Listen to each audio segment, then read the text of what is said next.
Level 1. The We Need a Rival rivalry. This isn't even a real rivalry, it's just two teams that happen to be in the same league and occasionally play each other twice a season. There's no history, no edge, no needle whatsoever between the clubs or their fans. Brighton versus Brentford? Nobody cares who wins except the fans of those two clubs, and even they're not that bothered really. Burnley versus Bournemouth? The kind of rivalry where the only thing heated is the post-match tea. These matches happen, someone wins, everyone moves on with their lives without giving it a second thought. No songs written about each other, no genuine dislike, no banter between fan bases, just 90 minutes of football followed by fair play, good game mate. The players probably go for dinner together after and genuinely get along. Utterly forgettable stuff that generates zero atmosphere beyond normal match tension and the usual desire to get 3 points. These fixtures exist purely because the Premier League schedule says they have to play each other, nothing more. Level 2. The Local Grudge Match. Teams relatively close to each other geographically who've convinced themselves there's a proper rivalry because they're the nearest club and need someone to dislike. Crystal Palace versus Brighton is the best example, the so-called M23 derby where both sets of fans pretend they absolutely hate each other for 90 minutes, then forget about it until next season. It's manufactured intensity because they're only 40 miles apart, and football fans need local rivals to feel complete. Southampton versus Portsmouth gets properly heated because they're both on the south coast, and Portsmouth fans still haven't forgiven Southampton for staying up while they dropped into League Two. These matches genuinely matter to the locals, create decent atmospheres in the stadiums, and you'll see some proper passion in the stands with better chants than usual. But it's mostly fabricated rivalry rather than genuine centuries-old hatred passed down through generations. Win the derby and you've got bragging rights for a few months until everyone forgets. Lose it and you'll be annoyed for maybe a week before moving on. That's genuinely about the extent of it. Meaningful in the moment, but ultimately forgettable. Level 3. The Historical Rivalry. Now we're getting somewhere interesting. These rivalries have actual proper history behind them. Decades of competitive matches, memorable moments that get replayed constantly, controversial incidents that fans still argue about years or even decades later. Arsenal versus Chelsea is a perfect example of rivalry that developed organically. Proper needle that grew from the late 90s onwards, with fights, red cards, that absolutely legendary pizza incident at Old Trafford after the Invincibles run ended. Gerrard's slipping against Chelsea that cost Liverpool the 2014 title still gets mentioned constantly by Chelsea fans who absolutely love reminding Liverpool supporters. Manchester United versus Liverpool isn't technically a local derby, it's a national rivalry. The two most successful clubs in English football history, locked in decades of battles for supremacy. Munich and Hillsborough gave the rivalry a deeper layer. Real emotion, real history, and a level of respect most rivalries don't have. These matches feel completely different to normal games. The atmosphere's genuinely electric from kickoff. Players actually care about winning beyond just the 3 points because they know what it means. There's genuine dislike between fan bases, but it's rooted in football rather than anything deeper or more sinister. You'll see proper wild celebrations when your team wins. Genuine devastation that ruins your week when they lose. These fixtures get circled on the calendar months in advance and actually matter to everyone involved emotionally. Level 4. The Heated City Derby. One city, two massive clubs, absolute guaranteed chaos every single time. Manchester Derby, United versus City, has absolutely everything you could want from a rivalry. Decades of United dominance with Ferguson winning everything while City were in the third tier, followed by City's oil money revolution, completely flipping the power dynamic on its head. After years of City dominance, United are still chasing their former glory, but every derby still feels like a battle for Manchester's soul. That infamous 6-1 battering at Old Trafford in 2011, Aguero's absolutely ridiculous title-winning goal in 2012 that broke United hearts, the constant battles between Ferguson and Mancini, then Mourinho and Guardiola.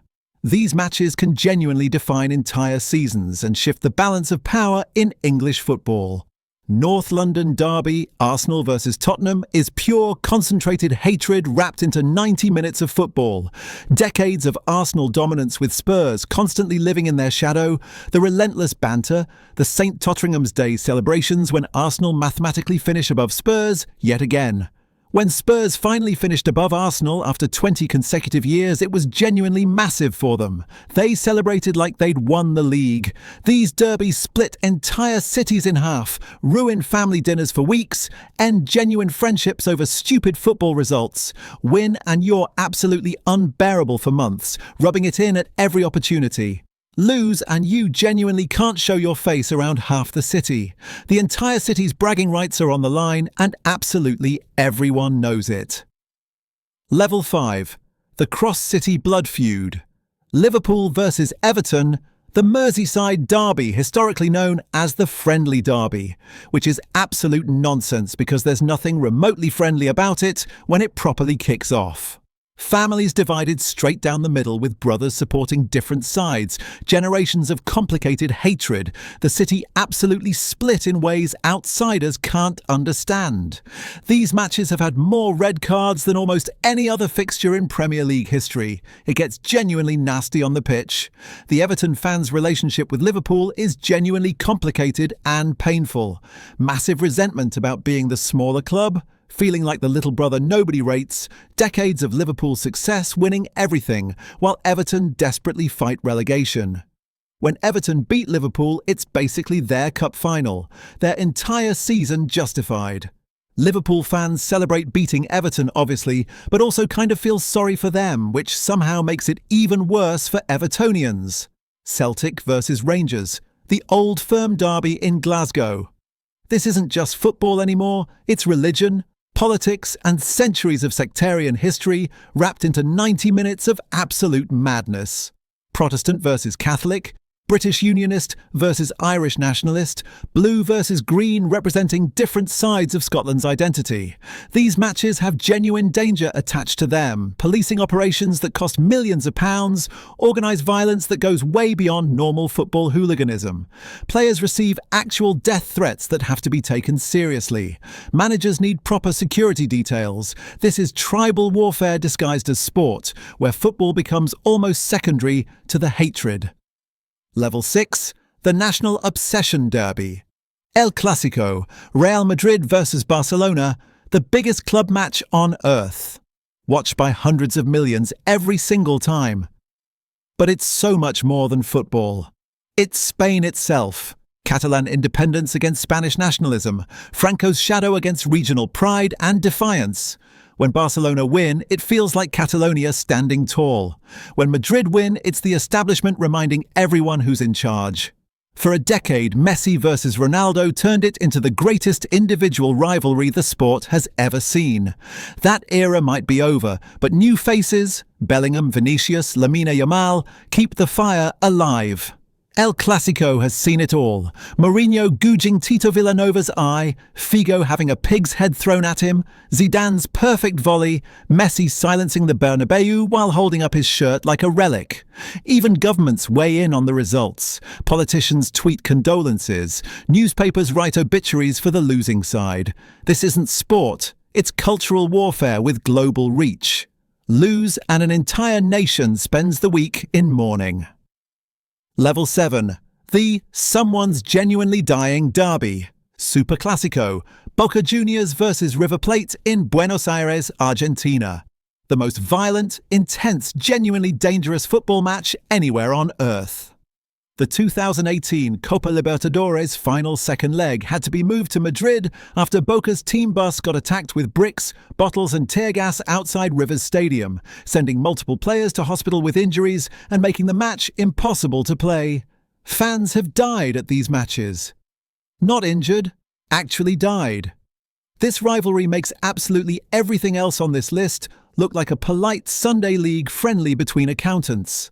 Galatasaray versus Fenerbahce in Istanbul, the Kırklar Arası Derby, or Intercontinental Derby, where fans have faced genuine murder charges, stadiums get literally torn apart, and the entire city of Istanbul shuts down for days. These aren't football matches. They're legitimate military-style security operations with thousands of riot police, water cannons, armoured vehicles, and genuine fear of mass casualties. Players describe the atmosphere as the most terrifying thing they've experienced in their entire careers. Partizan versus Red Star in Belgrade has had matches abandoned because it's too dangerous to continue with fans invading the pitch. Al Ahly versus Zamalek in Cairo has had stadiums burned down. Fans die in horrific crushes and matches played behind closed doors because authorities can't guarantee anyone's safety. At this level, football becomes genuinely secondary to basic survival. This is where sporting rivalry crosses into absolute madness that genuinely shouldn't exist in civilized society, but does in certain parts of the world, where football means more than just a game. It becomes identity, politics, religion, and violence all mixed together into something genuinely dangerous. Most football rivalries around the world sit fairly comfortably at level 3 or 4, proper historical beef, genuinely heated matches, real dislike between fan bases, but ultimately nobody's actually getting seriously hurt beyond the occasional punch-up. Level 5 is where it gets properly tribal and nasty with sectarian or deeply cultural elements. Level 6 is where national politics and identity get heavily involved, making it about more than sport. Level 7 is where sport completely stops and genuine organised violence begins, which frankly shouldn't exist in football but does in certain parts of the world where the game means absolutely everything. The beautiful game at its absolute ugliest, where passion crosses into genuine danger and something that should bring communities together and create joy becomes something that brings legitimate fear and actual casualties. English football mostly stays at level 4 with occasional flashes of level 5, which is probably the sweet spot. Intense, passionate, deeply meaningful to everyone involved, but ultimately just about the football and bragging rights, rather than life and death situations.